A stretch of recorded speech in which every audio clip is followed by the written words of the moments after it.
Pessoal, vocês viram a armação em torno aí dos retornados de Gaza da madrugada de segunda para terça-feira?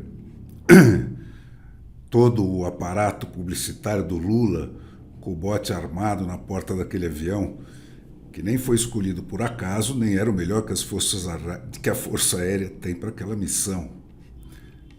Enfim, com postura zero, né? A Janja e o aspone fotográfico à frente, sem protocolo, como sempre. Porque o público ao vivo é sempre desprezível face àquele que vai ser atingido depois via redes, né? E a papagaiada de pirata, minuciosamente armada lá na segunda fila, segundo aquilo que o chefe quer que cada um pense que vai ganhar dele. Estavam lá o chanceler verdadeiro, Celso Amorim, o chanceler Café com Leite, o Mauro Vieira, o Flávio Dino, né, o Paulo Pimenta, aquele cara lá dos direitos humanos que se abraça, vive abraçado no embaixador do Hamas. Enfim, não havia o que não tivesse lá da nata ideológica do governo Lula, né? E quem acredita na sinceridade daquela emoção, acredita que o Alexandre de Moraes luta pela democracia e o Flávio Dino luta pela justiça, acredita que o fim do marco temporal é para o bem dos índios e acredita que a reforma fiscal é para o bem do contribuinte brasileiro. Ou seja, gente, é gente que não tem cura. Até anteontem, o Lula estava disposto a romper definitivamente relações com Israel só porque o Bolsonaro foi quem desatou o impasse ao fim de 37 dias de porradas nos genocidas israelenses e de lambeções de botas humanitárias aí em todos os terroristas e ditadores do mundo. Né? Foi o Bolsonaro que desatou a permissão para esse pessoal voltar para o Brasil. Mas aí a gente ficou sabendo, se fosse para cair na conta de haveres do Bolsonaro, o Lula preferia que os 34 brasileiros morressem lá em Gaza. De jeito nenhum. Né? Então, na última hora, voltou tudo para trás e ficou de novo aquele impasse armado lá. Desatado o nó 3 dias depois, o passo seguinte foi criar e registrar a narrativa oficial, né, que tinha que esmagar aquela outra que ficou pairando no ar lá do Bolsonaro. Então teve o Hassan palestino, né, com aquela pose de presidente que congela aperto de mão e sorriso com toda aquela naturalidade bainicom lá no alto da escada do avião, e aquela enorme bandeira brasileira e mais a faixinha Viva a Palestina. Eu fiquei me perguntando, teriam sido trazidas essa bandeira e aquela faixinha lá do meio dos bombardeios de Gaza? Né? Ou esse arranjo foi combinado lá naquela parada estratégica em Pernambuco? Mas o importante era que o discurso dele, né, confirmasse o do Lula, né, que explica por que foi ele o escolhido para aquele desembarque presidencial. Lá está havendo um massacre. Nos primeiros dias nós mentimos que eram bombas de festa de aniversário para as meninas. E aí eu me toquei, mentiram para quem, cara pálida? Para aquelas duas marmanjas que tiveram o tempo todo lá como repórteres da CNN? Né? Bom, o Hassan, como palestino, tem os motivos dele, obviamente. Mas ele não é só uma vítima inocente da sanha assassina dos judeus, né? Como a gente pode constatar nessas postagens que você está vendo aí. E então, para completar, o discurso do Lula jogando pólvora na fogueira do antissemitismo que avança pelo mundo. Né?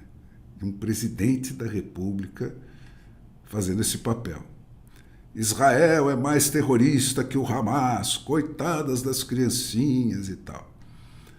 Aquela resolução do Brasil no Conselho de Segurança da ONU, lá no discurso dele, já deixou de ser aquela em que estava escrito cessar-fogo, arquivada lá nos anais da ONU, né, e passou a ser uma de que constava um corredor humanitário, que foi, na verdade, que os Estados Unidos fizeram depois e o Brasil vetou, né, na narrativa do Lula, cujo autoatribuído estadismo.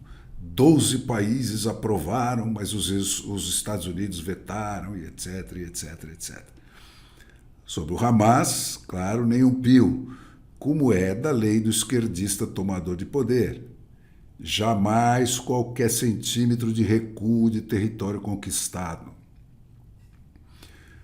A decisão de romper com Israel, gente, como já rompeu com o resto do mundo civilizado, para aderir aí ao consórcio das ditaduras, China, Rússia, Irã, Foro de São Paulo e os seus braços armados fora da lei, né, nacionais e internacionais, já está tomada de velho. Né? E não vai parar por aí essa virada do Brasil, se o Brasil deixar. O discurso de beira de avião lá pode ter convencido a gente que não tem cura, que eu mencionei. Mas não convenceu, entre outros, o William Vac, que entrou no ar na CNN logo após o evento e sintetizou muito equilibradamente a questão. Abro aspas. Críticas aos bombardeios israelenses em Gaza, especialmente o grande número de baixas civis, têm sido feitas de maneira incisiva por líderes de vários países democráticos. Se Israel espera apoio daqueles que defendem princípios como leis e direitos humanos, também deve estar disposto a ouvir críticas à sua operação militar devido às numerosas mortes de inocentes.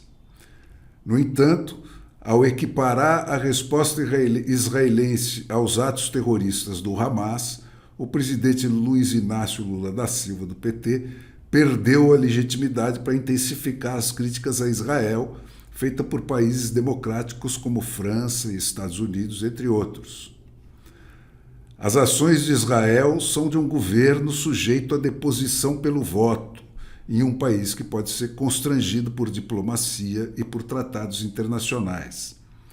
Já as ações do Hamas são de um grupo que decide por si só quem tem e quem não tem o direito de viver com base na sua interpretação das leis divinas e que tem como eixo central de atuação o terror, começando pelo que aplica aos próprios palestinos. A morte de crianças e civis, assim como o sofrimento imposto à população de Gaza, são tragédias que escapam à compreensão humana. No entanto, espera-se que pessoas em posição como a de Lula, liderando um Estado, sejam capazes de entender o que está em jogo em um conflito como o atual em Gaza, reconhecendo que os dois lados não são iguais. Fecho aspas. Seja como for, gente, uma coisa é certa. O Bolsonaro vai seguir sendo ovacionado por onde ele passa e o Lula vai continuar na sua solidão, com a Janja Cotê destilando fel lá nos ouvidos deles. E isso vai continuar fazendo ele se roer por dentro. A continuar como vai, ele vai morrer com o mito, que ele mesmo não permite que seja esquecido, atravessado na garganta e assombrando-lhe a alma. E agora, gente, para quem ainda tem algum compromisso com a razão para tratar essa questão tão vulnerável às emoções, eu recomendo o vídeo que eu publico na sequência desse, com o André Last, da Stand With Us Brasil, braço da diplomacia israelense, respondendo ponto por ponto o discurso do Lula.